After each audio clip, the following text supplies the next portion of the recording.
What's going on, everybody? It's your host, Donovan, and this is Beyond the Buzzer, where we talk about basketball, culture, and stories behind the grind. Today, we have special guest, Matt Green, a former professional basketball player from Chicago and Illinois High School Association, RUF. How's it going, Matt Green? Oh, it's going well, going well. How about yourself? It's good. It's going good. Good, good. For the people that may not know you, can you tell us about how it's like growing up in the city of Chicago? Chicago, big city of dreams.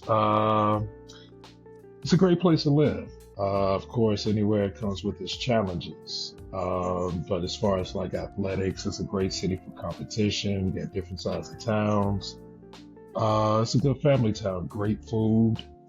It's a great place to live. So no complaints. Yeah, I agree. Like, I like the competition in Chicago. I feel like Chicago is one of the like top five cities in America to play in, and Oh yeah, no doubt, no doubt. The Red West is always a tough division to come up and play, and that's has actually been a notorious conference in the country. So you have players like Quentin Richardson has come out of there, such as that. So yeah, you definitely do have your big conferences. You got your Simeons, you got your Curies. Now you got up and coming. You got Maris is doing well in the Catholic division. So you got DePaul Prep. So Chicago's full of basketball places. for sure, for sure. What made you want to become a referee for IHSA basketball? That's actually a kind of funny story. My son plays basketball here in Chicago, and I was actually out refereeing. I mean, not actually refereeing his game, but actually just watching him. He plays AAU, so just by being in the gym, a guy came to me and said, "Hey, listen, you're in the gym all day. Why don't you come over here and ref this game and make some money?" At first, I had threw it off. It was just like, nah, I didn't want to do it. Just want to sit back and just watch my son. But after a while, seemed pretty easy. It definitely keep you in shape and stuff like that. So I gave it a try. That was just basically refereeing AAU, but the bug had kicked in, and so wanted to do it, realistically with certification. Just had to go through the process, and once I did that, fell in love with it. So now I'm a certified referee in the city of Chicago under IHSA. I referee Chicago Public School as well as basketball in the surrounding areas. You mentioned certification. How was that process like, as far as like getting into IHSA refing? It's not really real hard process. Refereeing, just like it is across the country, is short due to a lot of people retiring and a lot of people can't necessarily deal with some aspects of refereeing. But to become a certified referee is not too hard. You basically have to take a test and go to a couple trainings and keep your certification up in good standards every year. And that's pretty much it. Make sure that you're good on your rules and good on your game, and making sure that you're in shape. Those are some of the things that actually make a good rep. So, yeah, the certification process is pretty much like that. What's the hardest part about being an official at a high school level? Hardest part of being an official at a high school level is probably the fans. As long as you're confident in yourself doing your job, you shouldn't have any problems. But what makes the job hard is probably the fans. A lot of times they are getting on you, and you're not supposed to pay attention to them. But sometimes they, just like we've seen around the country, sometimes you have to make yourself aware of your surroundings and make sure that things don't get out of hand. So just the refereeing is the biggest part of it. Players, you can control the players, you can control the coaches to a certain aspect. So it's not that bad, but I would say definitely the fans, the parents are the biggest problem. Yeah, I can agree with you. The parents, because it's so much stuff going on in the gym. I can say the fans also, like you mentioned, Mary's high school. Their fan section is crazy. Like they're into the game. So that can be a distraction for sure. And then sometimes too much. Sometimes as a referee, you're not supposed to pay attention to the fans. You're not supposed to let the fans dictate your emotions or anything like that or sway you anyway. Not too much supposed to be intimidated, but at the same time, like I said earlier, you do have to be aware of your surroundings. So, but it's tough. It's tough. These fans are passionate about their basketball. They're passionate about their schools. They're passionate about their players. So, and I've played myself, so that's somewhere where I can definitely understand where they're coming from. What goes through your mind when players or coaches disagree with your call? Uh, well, first of all, you have to respect the players and show them respect both ways because you only get respect if you give it. And if they disagree with the call, everybody's going to disagree with the call. You're not going to agree with the way they're coaching or their coaching styles. So, you got to take it with a grain of salt. Everybody's not going to be happy with the calls. One team's not going to be happy with the win. One team's not going to be happy with the loss.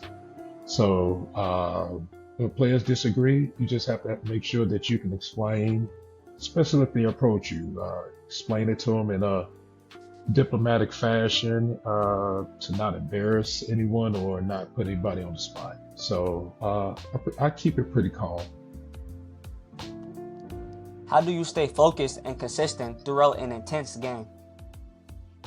Standing on your principles, making sure that you're doing what you're supposed to be doing, making sure that you're guarding your coverage area, making sure that you're getting up and down the court, making sure that you're dotting your I's and crossing your T's. And if you do that, you will focus on the game, and not listen to the outside. Let the outside handle the outside. You focus on your coverage area, focus on your players, focus on your secondary, and just put everybody to the side. But sometimes it can be hard, like I said, playing in these tough divisions where you have rivalries and things of that nature, and they getting on you. Everybody don't like your calls. But if you're confident in what you're doing, you shouldn't have any problems.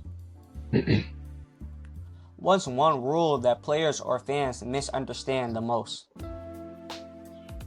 I would say it's a lot of them. A lot of times people don't understand about the travel. A lot of people don't understand about the Euro step. A lot of people don't understand, and I think probably which is the biggest one, a lot of people don't understand about contact, where contact is engaged. A lot of people don't understand about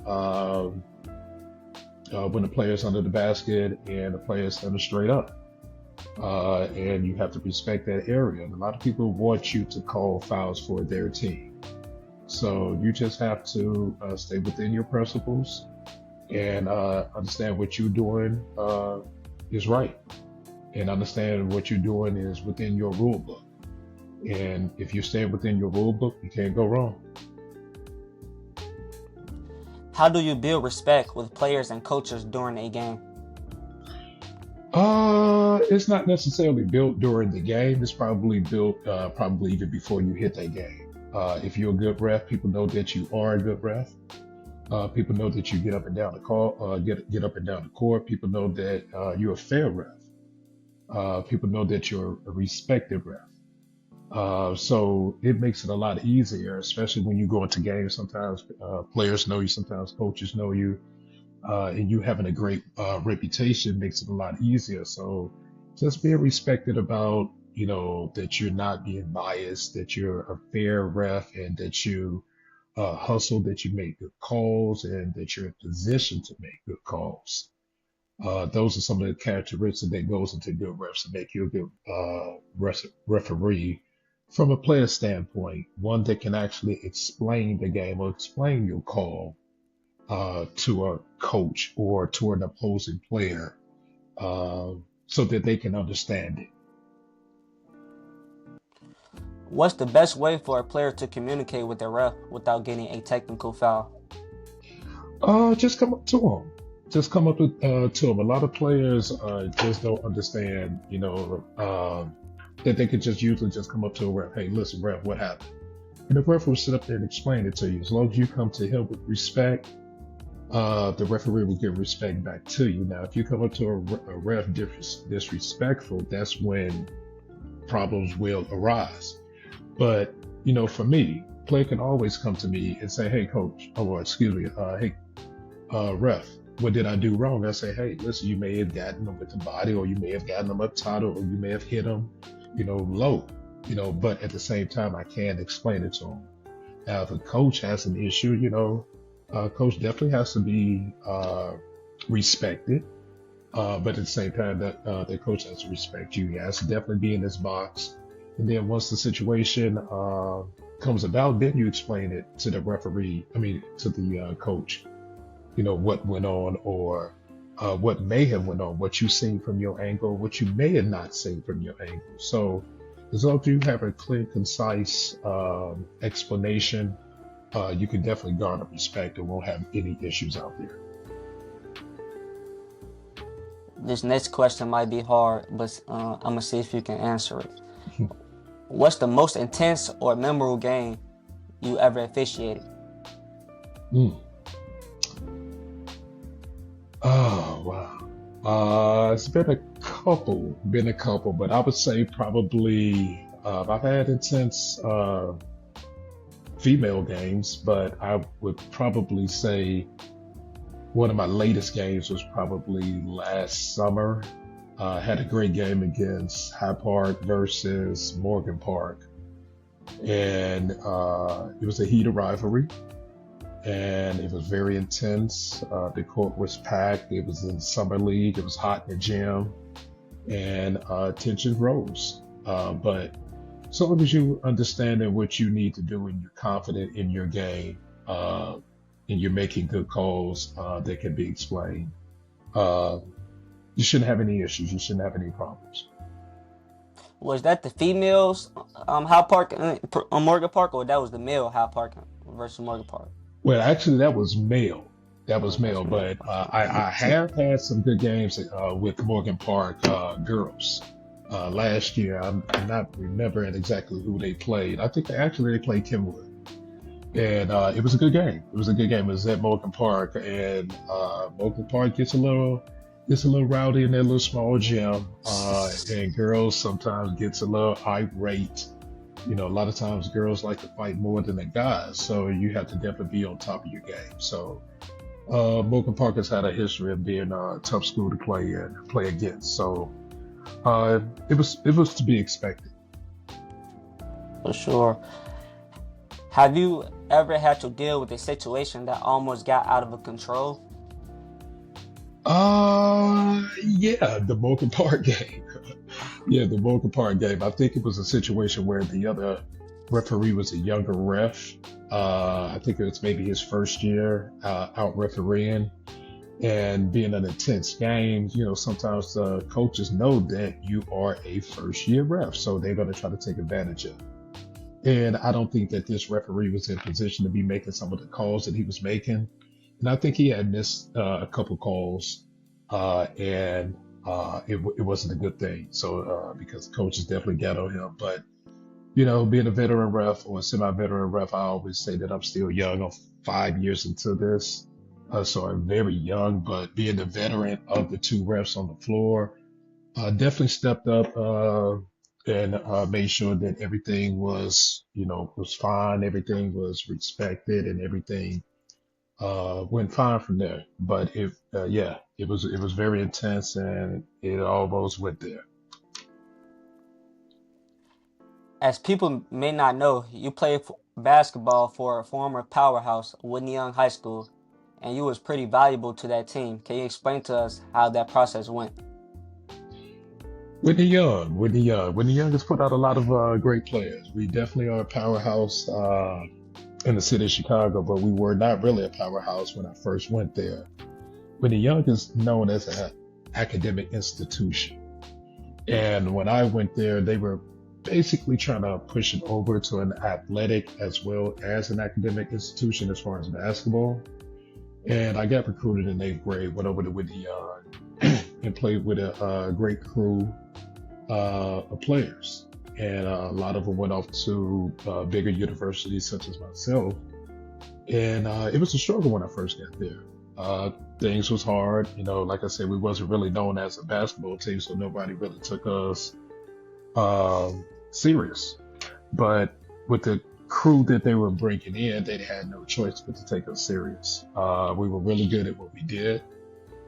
We were in the Red West, so it took us a little while. Sometimes playing in the Red West can be intimidating, but we held our own.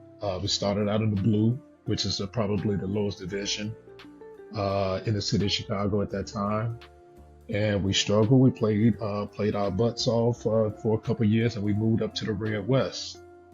And in doing so, I think that me, myself, Richard Thomas, Charles Barnes, Randall Phelps, I think we opened the door to better players coming in. When I was leaving out, you had your Quentin Richardson coming in. You had the coach of Missouri, Dennis Felton. He played at Whitney Young. In a couple of years after that, you had the kid Okafor. He came and played there. So every year we're getting better and better. This year we have Marquise Clark. He signed at Tennessee. So Whitney Young puts out good players, but as well we put out great people within academics, scholars. They go to great institutions and universities. Who was the best player you had to go against, and why is they the best player in your eyes? Penny Hardaway. Penny Hardaway. That was a long night. Yeah, we played Penny in his heyday when he was actually like super good. And I was at Tulane University playing against him. And we were in the old what's called the Metro. And that was a conference with Tulane, Louisville, VCU, South Florida, Memphis State, and that's when they had just got their pyramid built. And if I'm not mistaken, I think we were the inaugural game, and they did not expect us to win or compete at all. And it was a long night. It was a long night, but I held my own. But I think Memphis came away with the win. But Penny was a great player. Penny is a great player. And like I said, it was a long night. We held our own, and that year we were pretty good.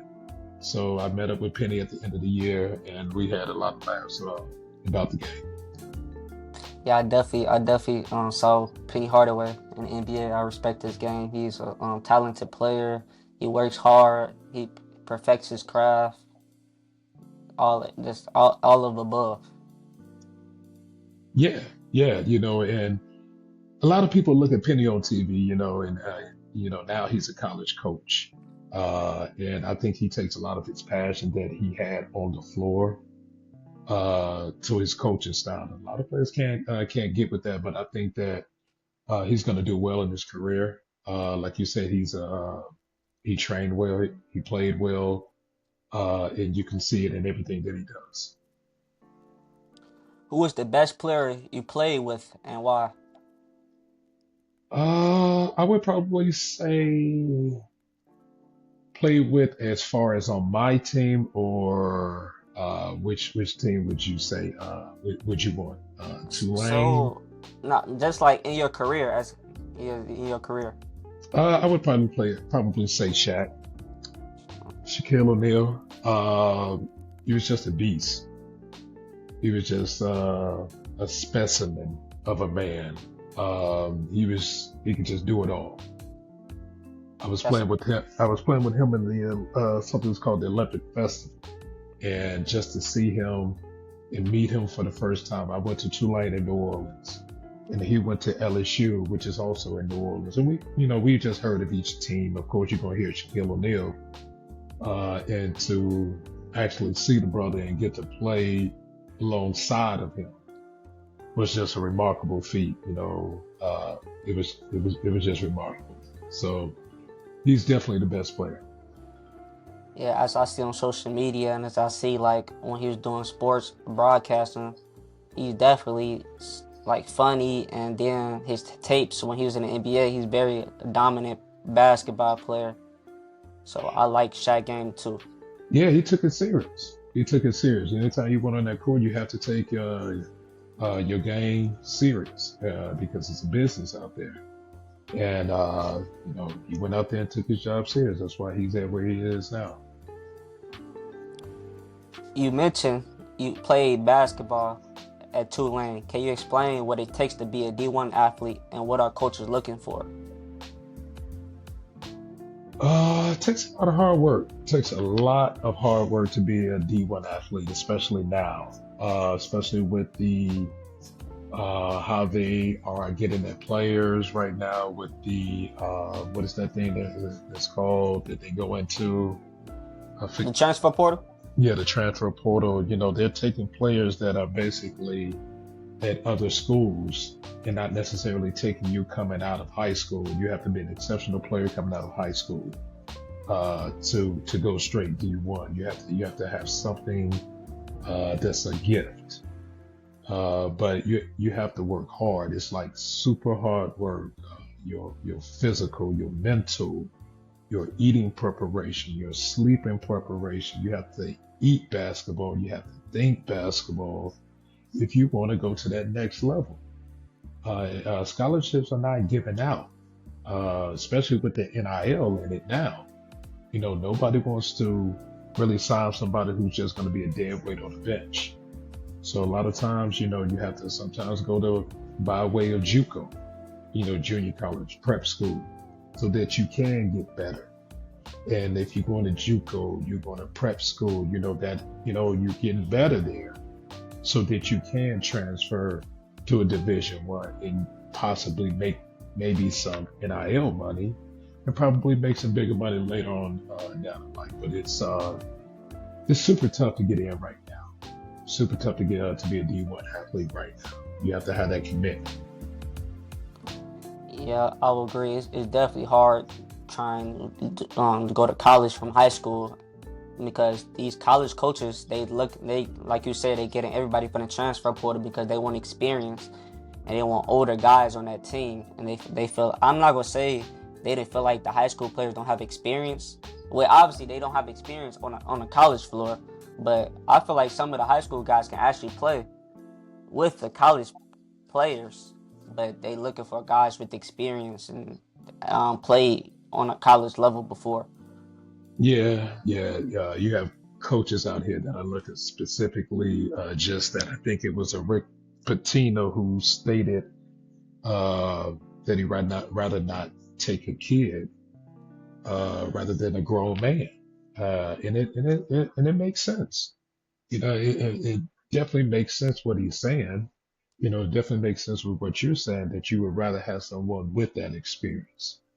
And that's what you're going through right now. They're opting to get that experienced kids, so they're going to pass up on a lot of kids that are back in the day when I was coming up that may have went D1 or D2 or something like that.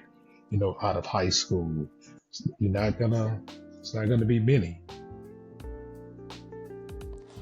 You played alongside Carla Hartman, which is University of Florida assistant Mhm. coach, and Anthony Goldwire, which is Houston basketball assistant coach. Tell Mhm. me about how was it playing with those guys? Okay. Carlin Hartman. I think he's the head assistant coach for Florida Gators presently. He was a warrior. He loved basketball, and we played together in Tulane, and we were on this team within Tulane called the Posse, and it was basically 5 players that came off the bench, and we went out and we just played balls out. And a lot of people, we got our notoriety from that. And Carlin was a good kid. He was from upstate New York, from Buffalo. Great parents, great family. and he's my brother to this day. As far as Goldwire, when I first met Goldwire, that was at Pensacola Junior College, where I also played with Roy Jones, the boxer. Down there, Goldwire just had that work ethic. Uh, First one in the gym, last one to leave. Um, First one in the weight room, last one to leave the weight room. Very shy, very quiet. But when he got on the court, the boy was a killer. The boy was a killer. He could shoot, could dribble, could pass. He had all the intangibles for a great basketball player. And I just love that they have had the opportunity to share some of their knowledge with the Houston Cougars, as well as Carlin with the Florida Gators. Houston and Florida have a chance to go against each other in the Elite Eight. If they make it, what team are you going for? Actually, last year they played against each other in a national championship, and that was actually a hard time for me because I can't take away from either of both of my brothers. If I had a jersey, I would have to split it down the middle. I hate betting. I hate losing money, so I wouldn't be a betting man. But um, I bleed orange and blue from my high school days, from Whitney Young days. So I would probably have to roll with. If I had to choose a team, I would have to probably choose the Florida Gators. Yeah, I know it's definitely a tough decision for you, but because them both your guys, they're both good teams, talented teams. They work hard, so yeah, it's really a toss up, in my Definitely, opinion. definitely. It's definitely going to be a good game. And when I actually looked at them this year and saw that both of them are going to meet up, and one is going to bump out the other to make it, I think it may be to the final eight, something like that. But I saw that and I was kind of disappointed at that. I would have loved it if they were both in different brackets and met up in the championship as they did last year. But c'est la vie. This is what it is. How is the food in New Orleans? I heard it's pretty good. What city would you say have the best food, Chicago or New Orleans? Food is great in New Orleans. Coming from Chicago, we have our pizzas, we have our Italian beefs, we have our hot dogs, we have our snow cones, we have our White Castles, we have our staples here, that are really good. But when you go down to New Orleans, it's just like a different element. You're introduced to crawfish. You're introduced to the bayou. You're introduced to alligator sausage. You're introduced to gumbo. You're introduced to jambalaya, dirty rice. Um, all of it's good. All of it's good. But if I had to pick a city, I would always pick Chicago. Chicago's a mecca for as far as food. New Orleans is great. Don't get me wrong. A lot of spicy food, a lot of pork. But Chicago has everything. You can get any type of food here that you want. It's going to be great. Can you tell us your experience on being able to participate in the USA basketball camp along with the greats Shaq and Penny Hardaway? It was different. It was really different. Mainly because you always hear about the Olympics, and to be selected for that was a great honor. So in my mind, I kind of wanted to see how it was going to go down, but once they told it was basically going to kind of be like the Olympics, it was really good. You felt like an Olympian. When it was held in Minnesota, I think it was, and you march in and you're divided with your East, your West, your North, your South teams, and you walk in and you represent those teams, and it felt really really super good. You felt as though you were really playing for something at that time, and you were playing for your honor. But we played against some really good talent at that time. They were on the other teams, but I just think that we had the better talent. We won gold while I was there, so it was a really good feeling. Felt like I was in Barcelona or somewhere like that, playing with the U.S. Olympic teams, but it was just in Minnesota. But it was a great feeling. You play overseas basketball. Can you tell me what teams you play for? Overseas, I started out in Luxembourg. Luxembourg is a little small, little country. Started out playing there, really didn't like it. My first bat out, leaving the States. I think it was halfway through the season I got over there. Just really didn't like it. Just really didn't fit. I don't think it was the basketball. I still love basketball. I just think it was the place. So Luxembourg, then left there, went to Germany. Had a good time in Germany, but just really didn't fall in love with it there. Left there, went to, I want to say Taiwan.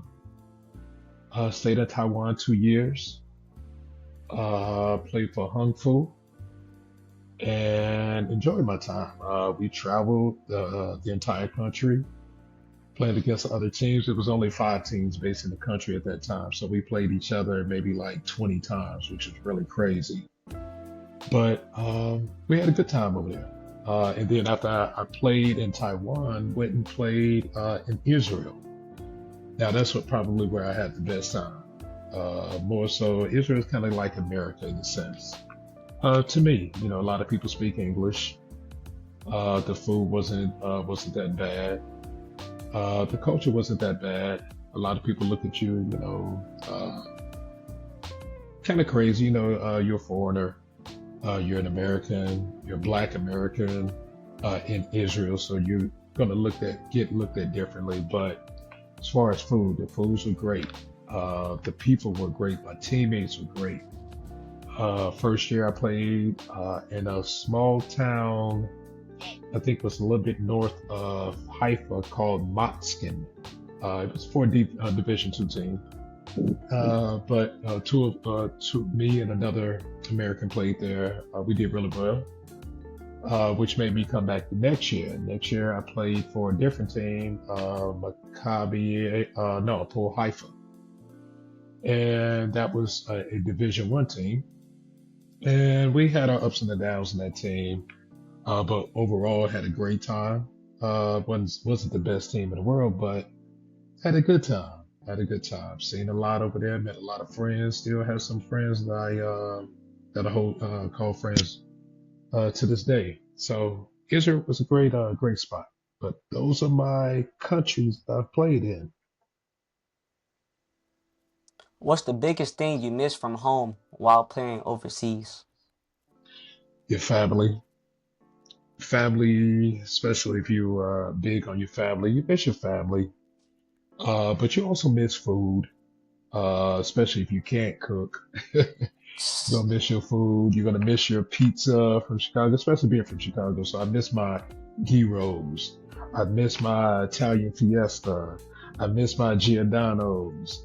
I miss my Portillo's. I miss my local restaurants in the hood. I miss my Star Submarine. I miss my little restaurant I can go to get me a steak sandwich.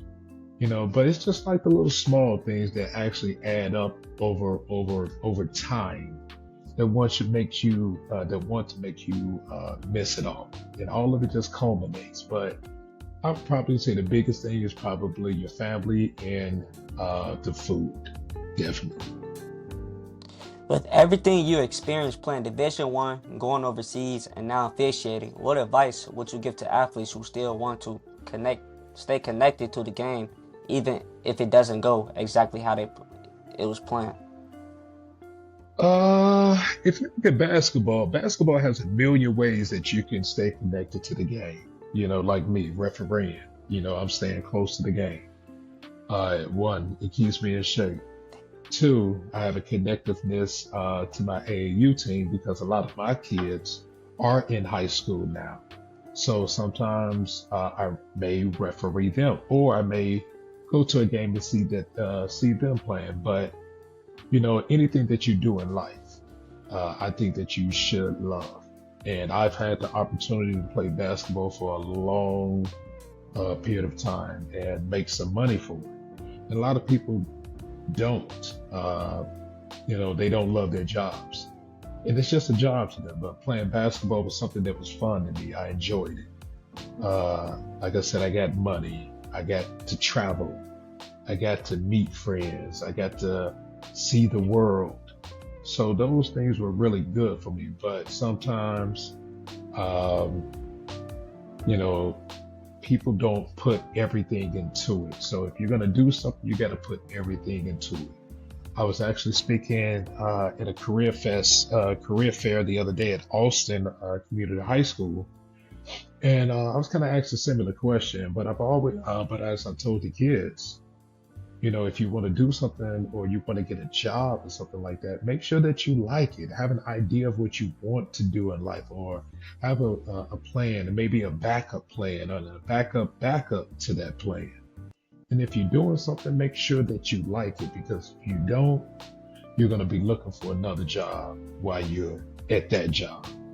So, just like what you're doing, put everything into it, and you will reap the rewards from it. So that would be my advice. That's definitely great advice. Thank you. Matt, I really appreciate you on coming on Beyond the Buzzer and sharing your journey from playing Division I basketball to competing overseas and now officiating the game. That's a full circle experience that a lot of people don't get to see. For everyone tuning in, this is what Beyond the Buzzer is all about: real stories, real journeys, and the people who keep the game going. I'm Donovan Morgan, and we'll catch you next time. Thank you, and thank Beyond the Buzzer. Thank you, Big Matt.